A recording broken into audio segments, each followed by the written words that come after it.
You remember where we first met? Our first date? Yeah, yeah. It was at that resort in Austin, wasn't it? Yeah, it was more specifically, it was at the little food truck evening party in that little courtyard area. Do you remember? Yeah, yeah. It's right. The opening night for Yeah. The LiveRes conference, and Angela and I were there. Yeah, that was the Uh, first time we ever met.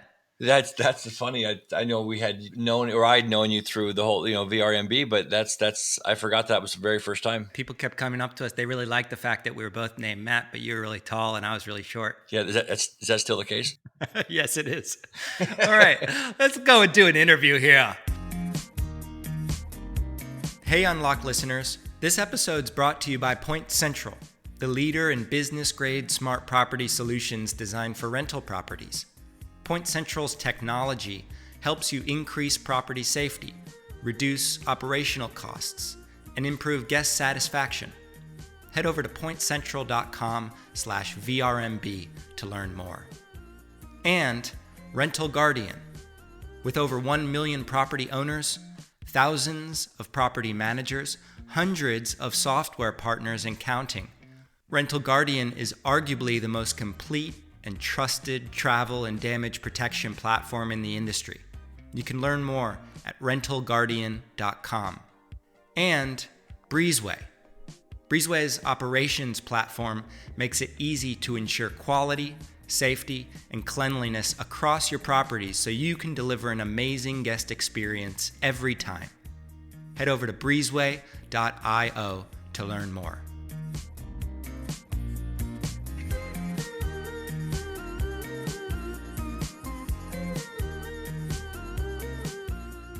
Hey, friends. Hey, Matt, how are you? How's it going, buddy? Good. What was all that Spanish going on in the background? We have some friends. They're making food in the kitchen, so trying to keep them quiet. Yeah? Are you guys operating like a vacation rental these days? Pro bono. We're sort of doing a soft opening where we're rolling in, having some creative guests come through, some quarantine refugees, some folks that have been out on the beach for a while. Yeah, we always talk about the importance of staying in the vacation rental, using it, seeing, rainy season has started, we can spot leaks, we know which rooms have better breeze. So it's good to have people using the place and being able to be here all day, every day. Check things off the list and find out things we didn't know we had to fix. What did we have last night? An ant infestation in one of the rooms? That's the second bug infestation that I've heard about this season, because if I'm not mistaken, only a couple weeks ago, you had lightning bugs attacking you at all hours. We did? Yes, we did. Well, we're in the middle of the jungle. So. True. This is a tropical country. And the nice thing about having friends stay at your house is that you get to enjoy their company. The bad thing is that they make too much noise in the background of your podcast recording. So thank them for their silence for me. How are you guys feeling about today's episode? I think Matthew Tesdall is just an icon. He is one of these managers that puts his head down, does tremendous work, isn't looking for any special acclaim, has a very clear idea of what he wants from his life. In listening to this episode, do you kind of get reminded of some of those core entrepreneurial tendencies of our industry? Absolutely, Matt. I think this is kind of the quintessential manager that we always seem to find ourselves talking to. Went through the financial crisis, was in a different field, ends up getting into the vacation rental business almost accidentally, turns into something that not only becomes the way his family makes a living, but it also becomes a way that he can have a better overall life and lifestyle. I think vacation rentals really lend themselves to being lifestyle businesses and to working with your partner, which is something that's, of course, near and dear to our heart. I love how Matthew has really embraced this family business thing and woven the story into all of his marketing. I mean, he even goes as far as to introduce guests to his wife. And Tammy, you've been working with Stuart now for quite some time. What's your big takeaway there? That a lot of people have zero expectations of couples working together. But when it works, there's no better partnership, in my opinion. Aw, How cute. Aww. Yeah, and we make a good thing. Like, we're very different. We have our own strengths, and together they make us powerful. Well, I love that as a way to kick off today's episode. Should we just hit the play button? Matthew Tesdall is the owner of Family Time Vacations in southern Utah. Maybe more importantly than that, Matt is a husband, he's a father, and he is a friend to many of us here in the vacation rental industry. Today, we're going to talk about some of the biggest lessons that Matt has learned running a family vacation rental business that both generates a profit while simultaneously allowing Matt to be in the company of the people that he really enjoys. And that's a really beautiful thing. Matt, welcome to the show. Hey, Matt, thank you very much for having me on. Thank you for being here. It's not often I get to interview a fellow Matt. There's a couple of us in the industry, right? Yes, it's the best. You got Matt. There's Matt from Track, Matt Renner. Yep. There's Matt.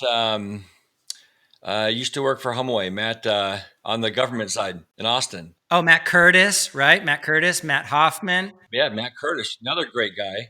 Yeah. Okay. Shout out to all the Matthews. And do you go by Matt or Matthew these It days? just depends. If I'm in trouble, it's Matthew John. That's my mother calls me Matthew when she's angry. Yes.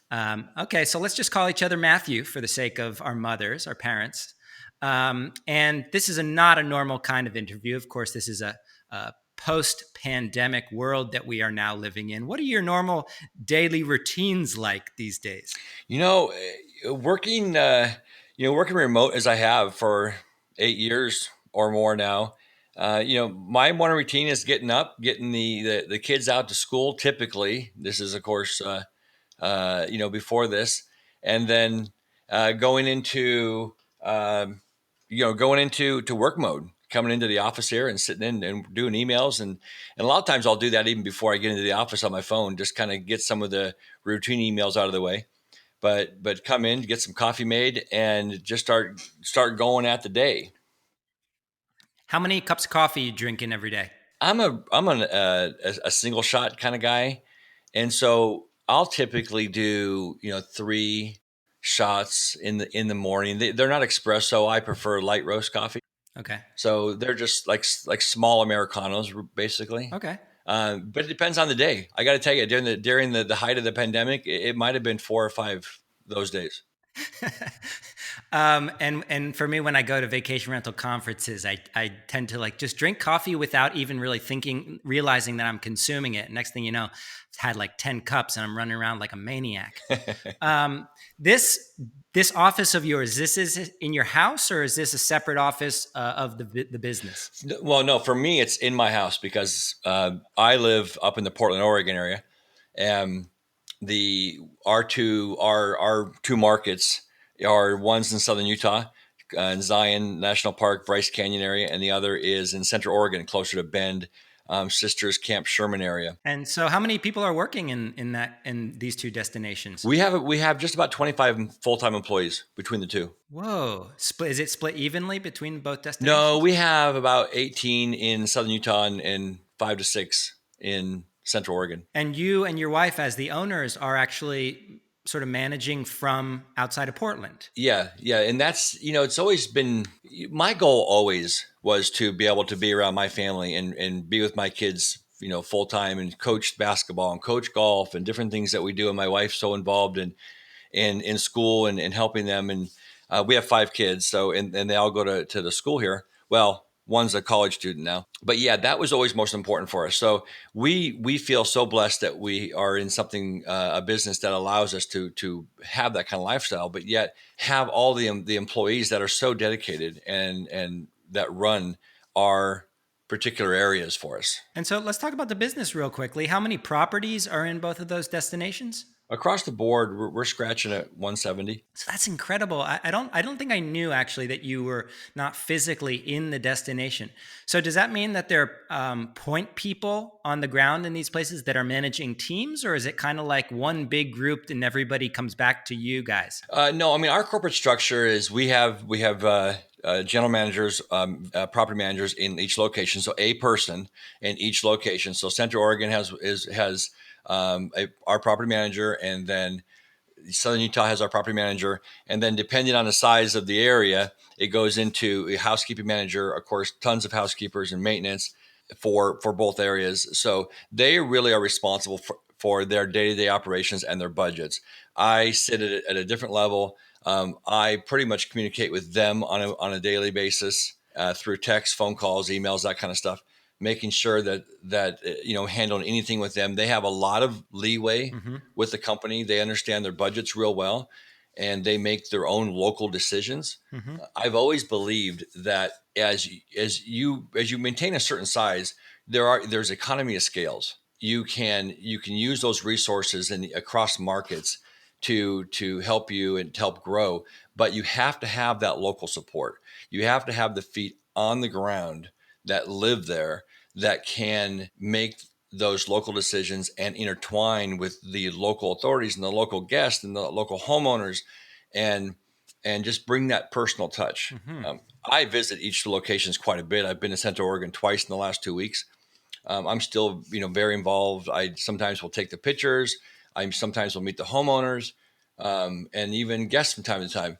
But I really give a lot of power and decision making to our local staff to create that local feel. And so there's got to be sort of benefits and some downfalls or weaknesses of being remote. Benefits being that you are a bit of a distance away, so these people really do have ownership. They're making their own decisions. They're probably not knocking on your door every time they need something. They're independent and really capable individuals. Are there downsides to it? You really have to trust. I'm a trusting guy, so it's fairly easy for me. But you have to really trust. And that's really, I talk about my managers quite a bit when they're managing their staffs. And I said, you have to trust people. You have to give them an opportunity to win and show you that trust. And I think that it's all about, I mean, we can all say this, it's all about hiring the right people, whether it's an employee or a vendor. We have to trust who we're working with. And I've always been that someone has to prove to me that they're not trustworthy. Hmm. And I'm not a micromanager at all. Matter of fact, I hate being micromanaged. I've never liked it. Of course, nobody probably does, but I'm not a micromanager. So our employees understand that I give them a lot of leeway. They are responsible for their decisions. So if it's a bad decision, and I'm okay with that as long as you own up to it. I mean, but Mhm. you have to be able to learn from our mistakes. I believe we learn more from our mistakes than we do from our successes. Yeah, amen to that. So let's go back a little bit because it's funny. I've known you for so many years, yet whenever we're hanging out or talking on the phone, it's always very, very objective problem solving. And I've never actually had the chance to learn a little bit about your background pre-vacation rentals because so many of us fell into this business one way or another. And we don't really talk about our former lives so much, but you used to be in the corporate world, right? What were you doing back in the day?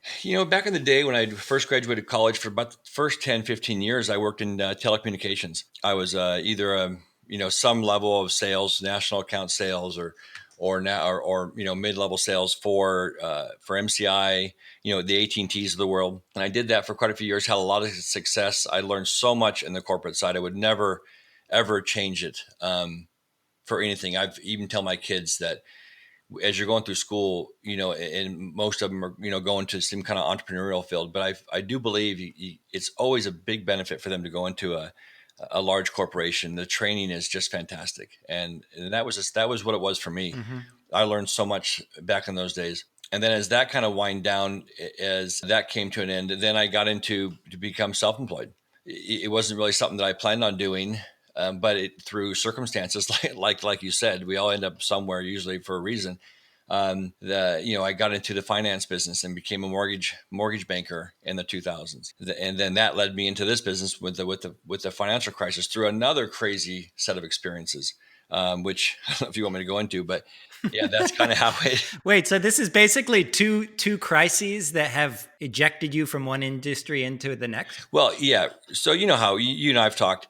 We always say that if a good crisis is the best thing that could usually happen to you, right?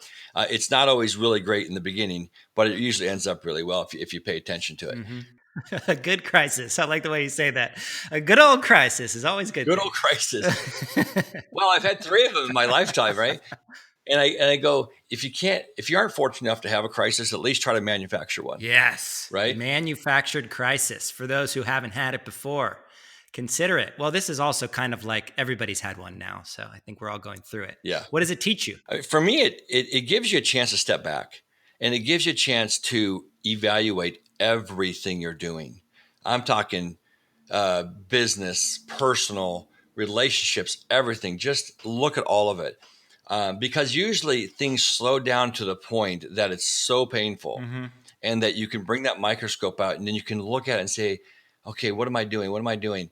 I know I can do this better. I know I'm better than this, or maybe I'm doing this really well, whatever, right? It's easier to make those big changes, at least for me. It's easier to make those big changes in a crisis. When everything is humming along, it's really difficult because you don't want to put that cog in the wheel to stop things. Yeah. And now all of a sudden, when everything is forced to a stop, comes to a halt, you can't help but to reflect. Like nothing else is moving. You can focus on what actually matters to you. 100%. And it's really your time to shine. It's really your time to show up as a person, as a leader, as a friend or whatever, a spouse. It's really your time to show up.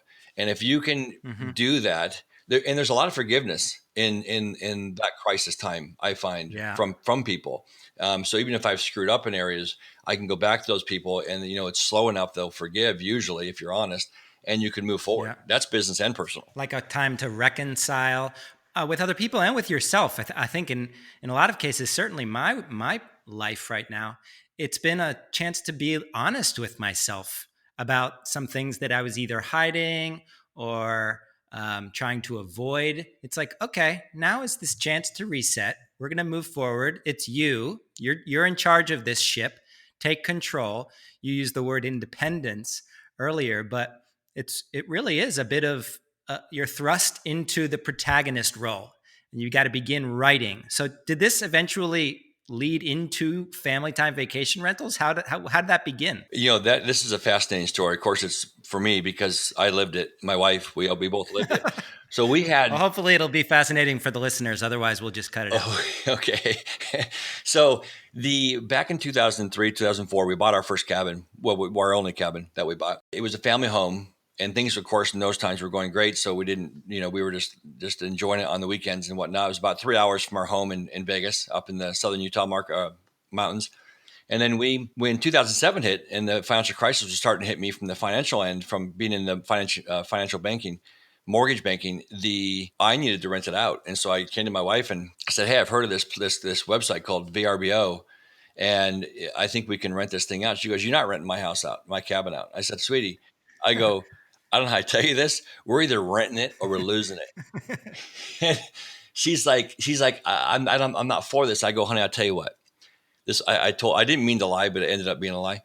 I said, when we get done with this, I go, we will totally take it off the market and we'll redo it, and new furniture, carpet, all that kind of stuff. And she goes, okay, that's a good idea. Let's do it. Done with this, as in the renting out to guests. Yeah, exactly. Yeah, when we were done renting it out. Okay. Once we got through this financial crisis, because, we had no idea how big it was going to be. Right. Fast forward, that was 2007. So 2008, now I'm about to lose that business, my second go around here.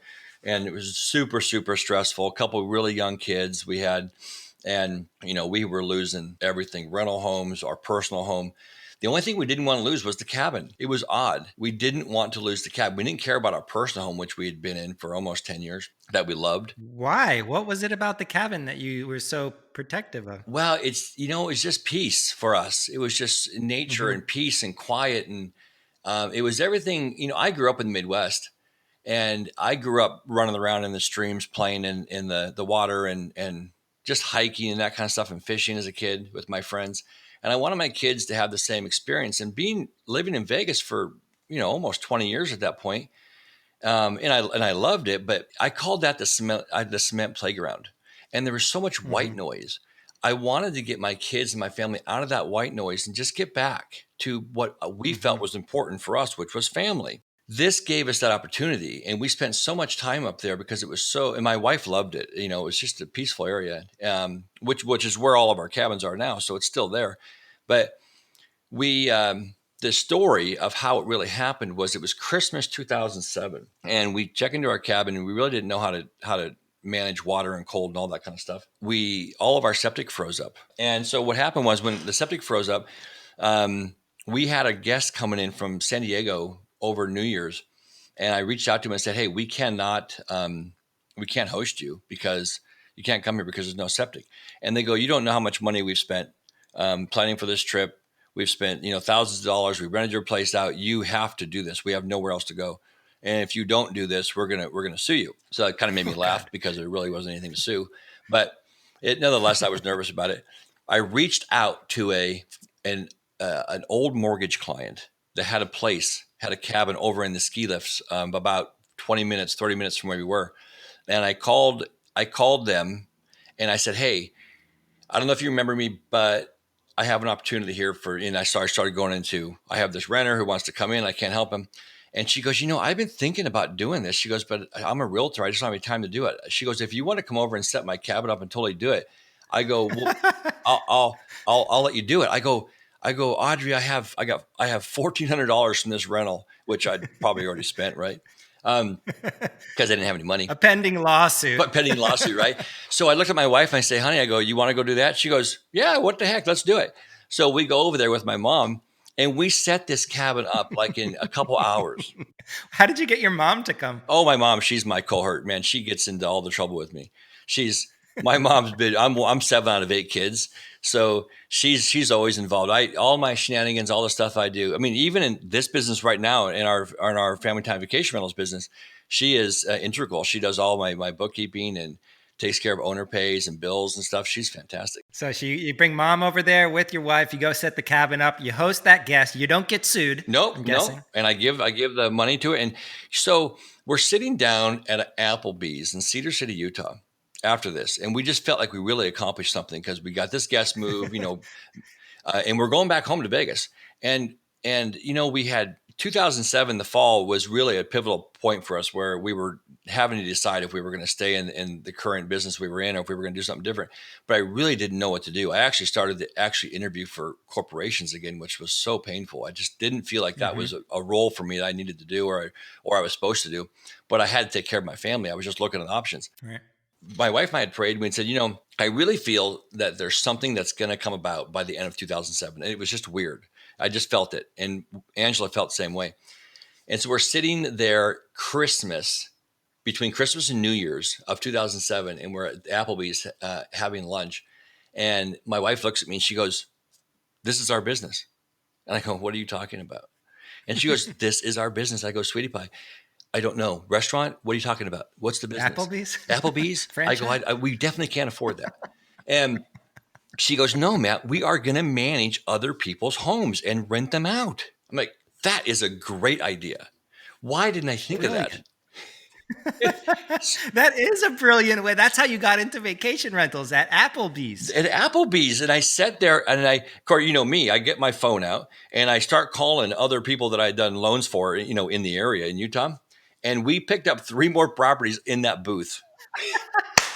I left that booth not only with the cabin that we just cleaned and picked up because she hired us, which we didn't even know we were looking to be hired. And I was just trying to avoid a lawsuit, right? Right. And I had 3 more properties in the area. Oh my God. We got, we were going to go back to Vegas. We went back up to the mountain and started planning our business. We were so energized. No way. Right at that was when everything turned towards full-time vacation rentals. I never looked back. Wow. That is really incredible. Yeah. That is an incredible entry point into vacation rentals. I don't think I've ever heard one quite that good.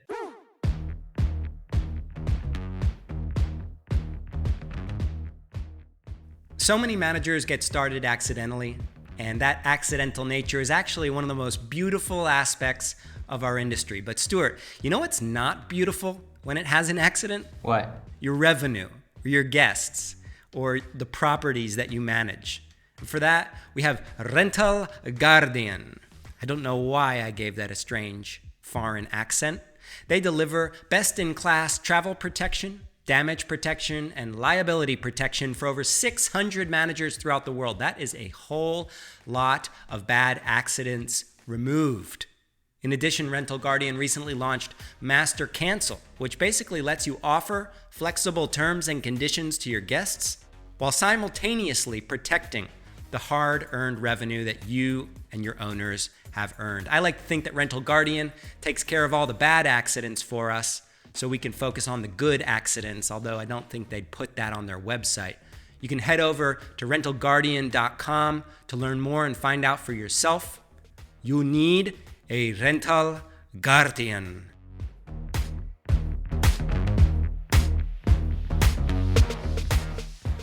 Let's move into what has now become basically your life, which is family time vacation rentals. And I want to start off with the branding of it, because ever since I first saw your logo in your email signature, it's so impossible to like forget. And for those of you who have not seen Matt's logo, how do we describe it to folks? You know, I honestly get this quite a bit, and I don't know. I mean, I know why, but I don't know why, because it's a little car, a little orange car, because my favorite color is orange, burnt orange, if you must know. And it's a little burnt orange car, and it is a guy driving, his wife next to him on the other side, and there are kids hanging out the window. There's bikes strapped to the top, all these things, and that's just the craziness of our life. That's how we are. We just kind of fly by the seat of our pants. And it has the feeling, it almost has the look of like a New Yorker cartoon. It's not like a fancy graphic design. It's got a real nice hand-drawn feel. Did you get that done by like an illustrator or something? Yeah, I did. Back in 2008, we had a guy who called me, and I owned FamilyTimeVacationRentals.com, but I wasn't really doing anything with it. And my wife we had decided that we were going to call it Family Time, because to us, a family that plays together stays together. So it was really important. So Family Time Vacation Rentals. It's really long, but it made sense. So I reached out to this gal who I don't remember how I found her in Colorado. And I had her put it together for me, and they actually built our first website. It was, it just came together. You know how it is. Some of these things just kind of come together. And if someone's listening to this right now and they're going to take advantage of this reset opportunity to redo their brand, their logo, how would you do this from scratch if you had everything you know today? Like, where do you start to go to find someone to do a drawing like that? But it depends on your budget. For me, I didn't have any budget. So I just reached out to, one of the outsourcing websites. I forget the name, but like Fiverr? Fiverr or one of those, but I forget. But I reached out, and I ran across this lady who I was friends with for years. Even went to Colorado one time and met with her, and she helped, like I said, design our first website, which was really cool, that we used for 5 years. And we just kind of just bootstrapped it the whole way. Listen. Did you tell her exactly what you wanted, or? Yeah, she was she was good. You know how you meet the some people who are really good at listening. They kind of get it. They get what you're about. Yeah. And she took that without even meeting us or knowing us, and she created that logo. It was perfect. Would it be fair to say that you kind of need to have an idea of what you want and give as many examples to this illustrator as possible, but also find somebody whose style, who gets it, who has the ability to take an idea and run with it? And you haven't changed that logo since. No, I don't have any intention to. I know it's a little mom and pop-ish. It is, but in the most endearing way. Yeah, I get so many compliments. I mean, I really do on it. It's just amazing. So along these same lines of mom and pop-ish, because I think mom and pop is the new cool. Well, I always have. But it's kind of found a new place in the spotlight of business, because now folks are really having to support their local communities and resonate with other family businesses. I noticed on your website, you also are big on photos of family. And what's your advice to folks there? Don't shy away from posting photos of your family? I think now more than ever, we've always been this way, but now more than ever, you have to be real. We're all people. I mean, if you haven't learned that through this last 2-3 months, you're not paying attention. Mm-hmm. Yeah. I mean, people buy from people. That has never changed. It's never going to change. We need to connect. We need to connect personally. I mean, look at what we're doing now with Zoom and Google Meet and all these different video conferencing platforms. We're doing more now in connecting in this time than I've ever personally done on a face-to-face level. Mm-hmm. I got my kids sitting at the kitchen table doing Google Meet and Zoom meetings with their classrooms, for Pete's sake. So is this kind of advice to that people shouldn't try to be something they're not? They shouldn't try to act corporate, because a lot of people hear the word professional and they think professional means, no faces of our families, no personal, I have to Yeah. write like a professional would. How do you help them find that balance? I think, I mean, for me, there's definitely things I needed to work on, writing and being able to write well and, communicate well through writing, from that professional standpoint. But beyond that, people can read through who you are just by trying to connect. Like, for me, this normally comes through confrontation. It comes through issues. You always get a chance to show up how good you are through issues. And so I'll be on a phone with a owner or with on a Zoom meeting or something. And if there's an issue, I own up to it. So yes, we made a mistake, or there was a mistake, or this happened, or whatever. And here's really how we handled it. And even though it wasn't the outcome I wanted, it was how I handled it. Just being real, being honest. Don't try to sugarcoat things, because people can read that. They can see that. Right. Well put. And when it comes to brand, you've done a wonderful job building a brand. My guess is that you have a large chunk of people that come back to you year after year. One of the things that I've been talking about ever since probably that first conference that we met in Austin is listing site independence, or more recently, listing site non-dependence, meaning the methodology of utilizing the listing sites, but not being dependent on them, because that creates a vulnerability. You are at the behest of these larger corporations and you don't have control. Talk to me a little bit about your current take on listing site independence / non-dependence. What's your outlook here in terms of where things are going? Yeah, this is honestly a big concern of mine. I'm definitely a glass half full kind of guy. And so it's difficult for me to reach and look at the other side of things. Sometimes the listing site's independence is, at least in our markets, it's difficult. I've spent a lot of money trying to create more independence, and granted, it has worked to a certain extent, but it's very difficult. And so it's a concern of mine, especially with what we have seen with the OTAs and what we just went through with Airbnb and Verbo. I think that it is a concern, because I wonder if we don't really get that independence, what control do we really have of our business and our guests?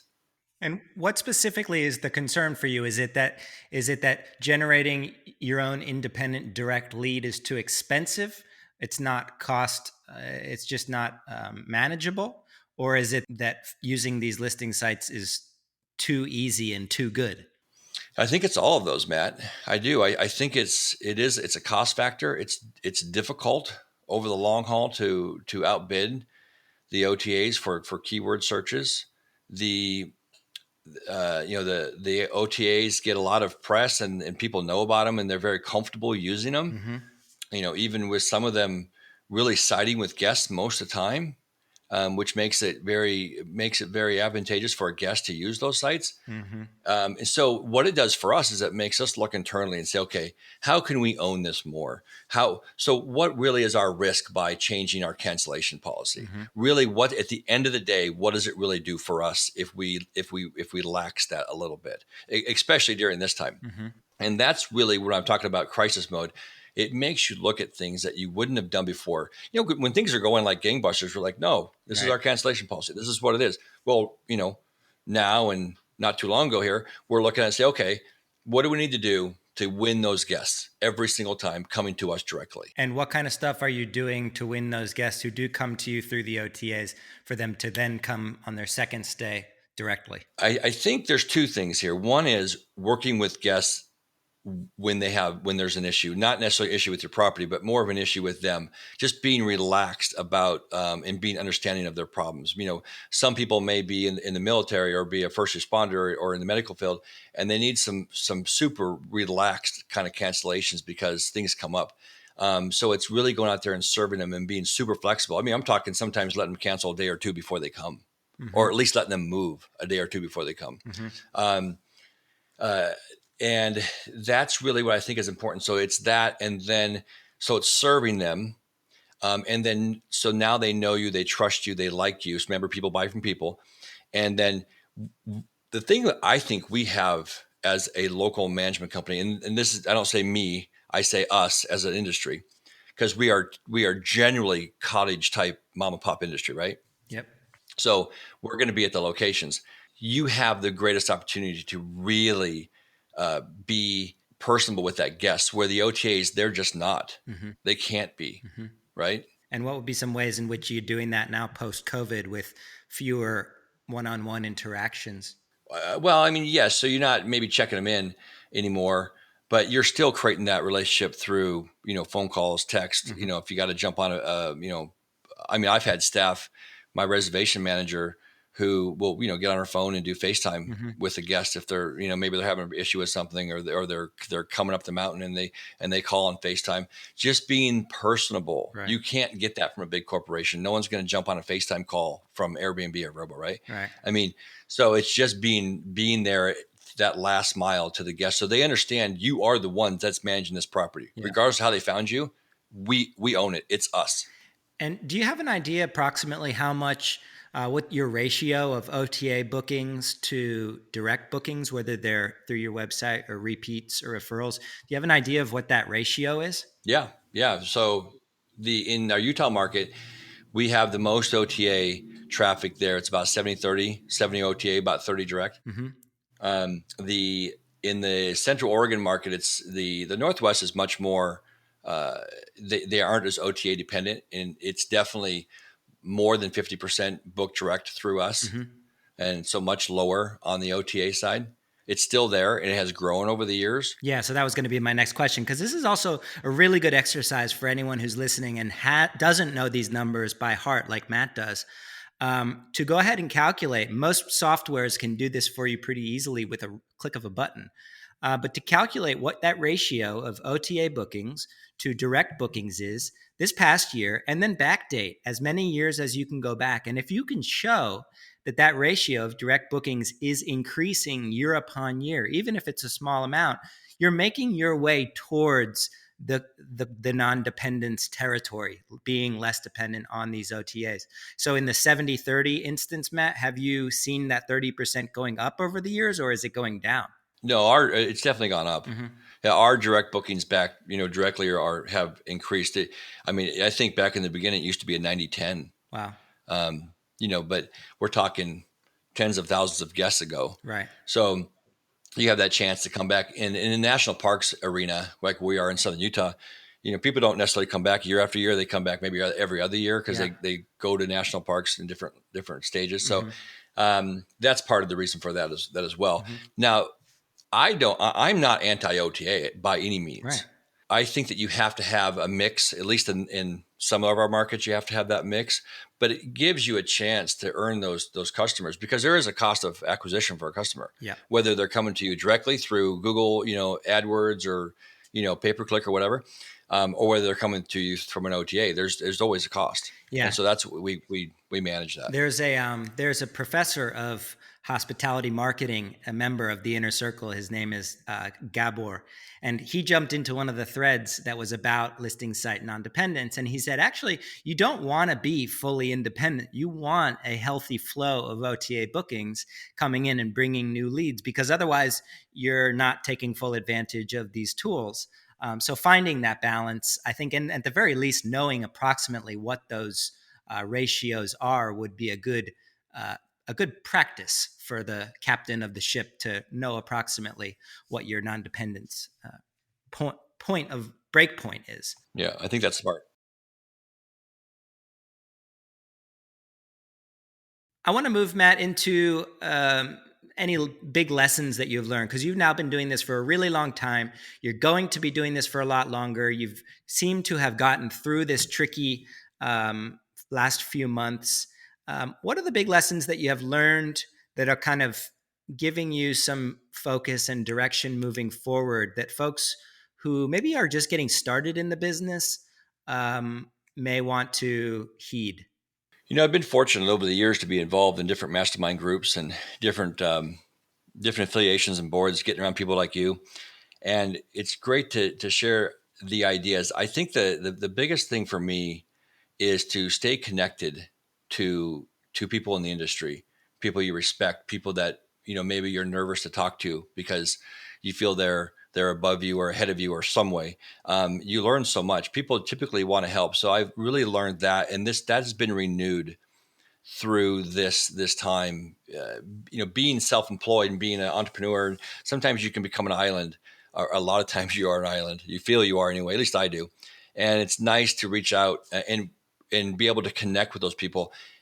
And we aren't having conferences, Matt. I mean, so if this would have been a few years ago, whenever that was in Austin, you and I wouldn't have met. Yeah. Because we would be able to get together. Right. And that's what I think it's been great with these industry leaders, Amy High-Note, yourself, and all these people who put these virtual conferences on. So that's one thing I've really learned: stay connected and take the time to do those virtual conferences. I think that they're really important. And I want to add in, before you move on to your next lesson, I want to add in one anecdote. A former girlfriend of mine, her uncle was the owner of a gigantic pharmacy chain in Central America. And he took it over from his father at 3 stores, and he turned it into like several hundred stores. And I had the chance to ask him once, I said, what was the single turning point that went from, small family business to this gigantic machine? And he said, the single thing that I started doing was attending conferences. He said, when I started hanging around with other pharmacy leaders and business people in the States and around the world who were doing it way better than I was, I simply took those ideas back to my market, and now I'm the biggest pharmacy holder in Central America. So just a bit of validation for that. Surrounding yourself with smart people tends to work through osmosis.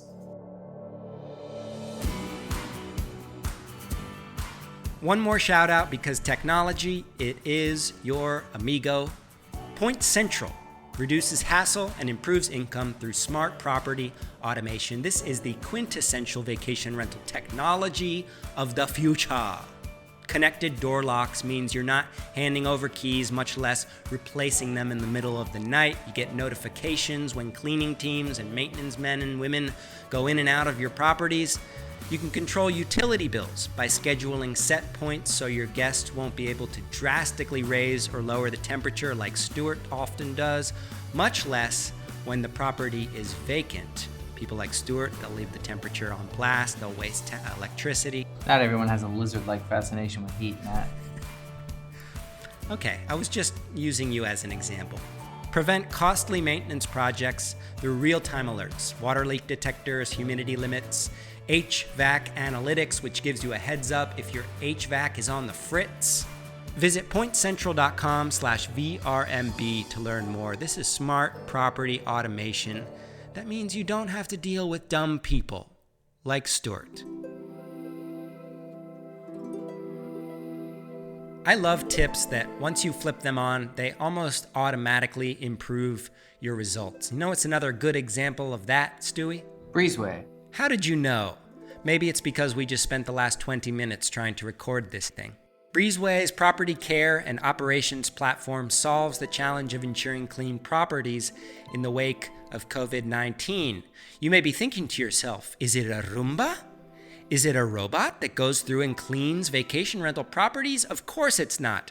Your housekeepers are forever your greatest asset. Instead, Breezeway is a technology that automates your operations and gives you confidence that every property is ready for the next stay. It's one of those tools that improves communication and automation, allowing your human side to soar. Breezeway was created by the founder of Flipkey, and it's helping over 400 vacation rental managers transform the way they care for properties and best respond to this annoying pandemic that we will all persevere through. Visit breezeway.io to learn more. Let's get back to the show. Yeah, really smart guy taught me years ago that you will be who you are in 5 years based on 2 things: the books you read and the people you associate with. That's it. And I preach that to my kids as much as they'll listen. So, And books that you'll listen to as well, because I don't read these days. well, yeah, it's true. Listen to, you can do that too. And podcasts, right? Yeah, like this one.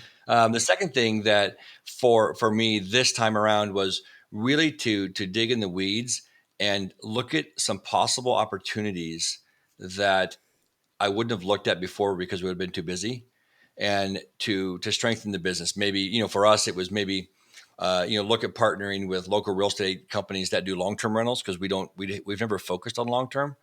So maybe we've added that to our portfolio now. Was that bringing on new properties or pivoting some of the existing properties to long term? So it was both, right? I mean, so in some of the owners' cases, they were uncomfortable doing the short-term rental because of COVID, and so they wanted to do more of a long-term play. So that was some of it, and others was that some people are comfortable starting out in that long-term rental side because that's what they're familiar with, and then down the road they kind of get to know you a little bit. People buy from people, and turn over into to a short-term rental. So that was one. Another area that we really looked at was offering concierge services to properties that are not in our short-term rental market program. Mm-hmm. We've always shied away from that. I know a lot of companies do that already, but we've always shied away from it. So we've looked at options like that as well. And that kind of, just both of those fall into the category of diversifying in a way, not being so dependent on any single product or market or demographic.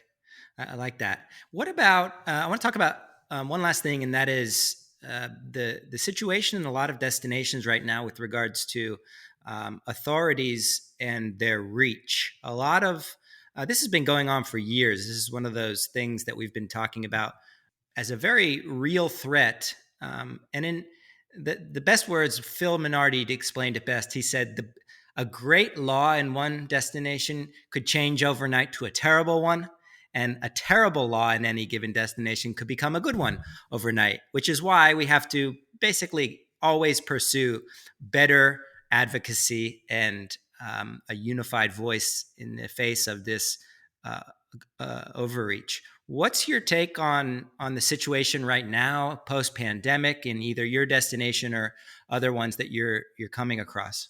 I think now more than ever, it's really important to look at and be in tune with your local governments. They need help understanding the services that we provide and the value that we have. Most of what we've seen over the years in regulation has come from fear. Most of it, I think, or unknown, fear of the unknown. Yeah. Right. And so I think that's important as I look at my areas as well as other areas, and staying in front of these people to help educate. I mean, in the vacation, the VRMA has been a great help with that. Matt Curtis is always a great one to reach out to, and just really helping them understand what we provide to the local economy, in whether bringing in tourism, employment, or whatever, diversification at least, and in tax base, that we are indeed essential. So what does that look like on an actual action level? Are you getting together with other owners and managers in the region and being part of an alliance? Are you just going knocking on the local governor's door? What do you do? Well, so it's a mix. I mean, I'm involved in the Utah VRMA, on the board there, and I'm now on the board of the Northwest VRP, out of for our Oregon business.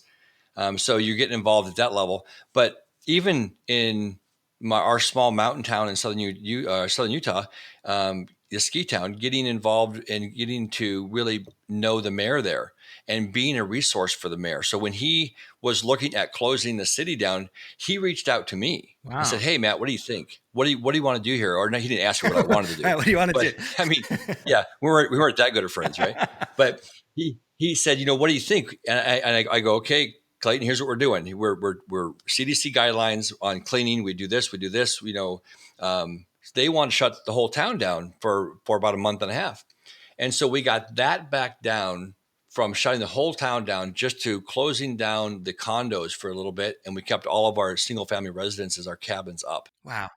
How had you built up that level of relationship with him over the years? Honestly, well, first of all, I lived there for a little bit. So we got to know him before. I knew him before he was the mayor. He was a general contractor, he still is.